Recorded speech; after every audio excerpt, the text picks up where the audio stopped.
ఎన్నికల్లో ఇచ్చినటువంటి హామీలు ఒక్కటి కూడా నెరవేర్చలేక, ఒక పని కూడా చేయక, ఒక పక్క మహిళలకి మోసం చేసి, ఒక పక్క రైతులకు మోసం చేసి, ఒక పక్క నిరుద్యోగులకు మోసం చేసి అందరిని కూడా ఈరోజు ఈ రాష్ట్రంలో మోసగిచ్చిన చరిత్ర చంద్రబాబు నాయుడు గారిది. చివరకు కేంద్ర ప్రభుత్వానికి కూడా తప్పుడు లెక్కలు ఇచ్చే బడ్జెట్లో జగన్మోహన్ గారు అంకెలతో పాటు చూపించారు.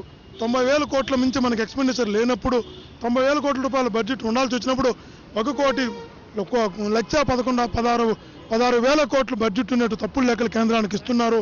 ఆంధ్ర ఆత్మాభిమానం దెబ్బతింటుంది, మన తప్పుడు వాళ్ళ కింద చూస్తారు, ఇది ఇవ్వడం తప్పు అని జగన్మోహన్ గారు చూపిస్తే దాన్ని భరించలేక, దానికి సమాధానం చెప్పలేక జగన్మోహన్ గారు మైక్ కట్ చేయడం జరిగింది. మైక్ కట్ చేసి జగన్మోహన్ గారు చెప్పారు, ఐ విల్ స్పీక్ అనడం జరిగింది.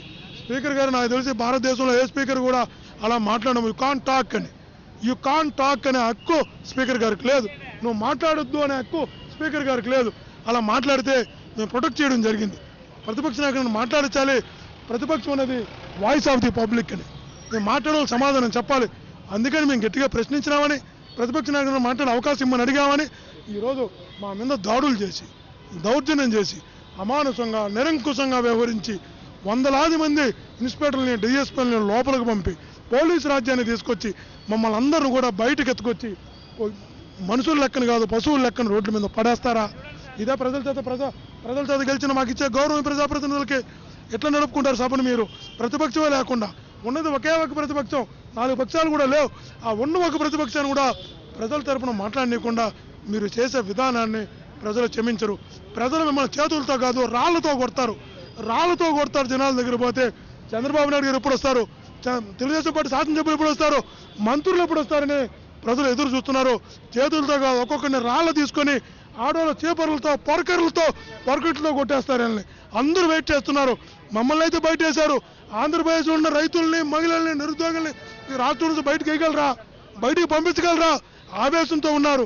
చేసిన అన్యాయాన్ని భరించలేక ఊగిపోతున్నారు. వాళ్ళు రమ్మంటున్నారు చంద్రబాబు, నీకోసం ఎదురు చూస్తున్నారు. నువ్వు తానా అంటే తందానని స్పీకర్ వ్యవహరిస్తున్నాడు. స్పీకర్ వ్యవస్థకే ఇది మంచిది కాదు. స్పీకర్ అనే వ్యక్తి జడ్జిలాగా ఉండాలి.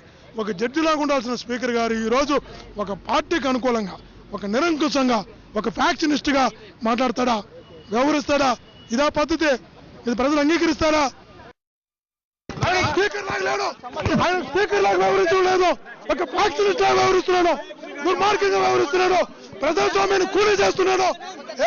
మమ్మల్ని సస్పెండ్ చేసి సభ నడుపుకుందాం అనుకుంటున్నారా? అంటే ప్రశ్నిస్తే బయటకు పంపుతారా? ఆయన స్పీకరా కాదు, ఆయన ఇదా నేర్పించింది. నీతులు తెలుసా? నీతి తెలీదు, నియమావళి తెలీదు, సభ సాంప్రదాయాలు తెలీదు, దుర్మార్గంగా వ్యవహరిస్తున్నారు, నీచంగా వ్యవహరిస్తున్నారు. ప్రతిపక్ష పార్టీ ఉన్నది ఒకటే అసెంబ్లీలో, ఆ ఒక ప్రతిపక్ష పార్టీని కూడా బయటకు పంపేసి సభ నడుపుకుందాం అనుకుంటున్నారా? సిగ్గులేని పని, సిగ్గుపడాలా? శాసనసభ్యుల్ని మార్షల్స్ బయట పెట్టి మెడలు పట్టి గెంటించి మా మీద ముష్టి ఘాటుకలు కొట్టించి బయటకు పంపుతారా? ఈ రాష్ట్ర ప్రజలు గమనిస్తున్నారు. రాళ్లతో కొడతారు, వెళ్ళి చేతితో కాదు, ఈ ప్రభుత్వాన్ని రాళ్లతో కొడతారు. సమాధానం చెప్పడానికి వాళ్ళ దగ్గర సమాధానాలు లేవు. అడ్డమైనటువంటి వాగ్దానాలు చేసి ప్రజల్ని మోసం చేసి అధికారంలోకి వచ్చినటువంటి చంద్రబాబు ఆయన ఎన్నికల మేనిఫెస్టో చూపించి జగన్మోహన్ రెడ్డి గారు ప్రశ్నిస్తుంటే సమాధానాలు చెప్పలేక ఆయన కొంతమంది మంత్రుల్ని, ఎమ్మెల్యేలని జగన్మోహన్ రెడ్డి గారి మీదకి, అదేవిధంగా ఆయన మద్దతుగా గట్టిగా మాట్లాడేటువంటి మాబోటి వాళ్ళ మీద గుసిగొలిపి మమ్మల్ని బండబూతులు తిట్టించి రికార్డులు బయట పెట్టమనండి.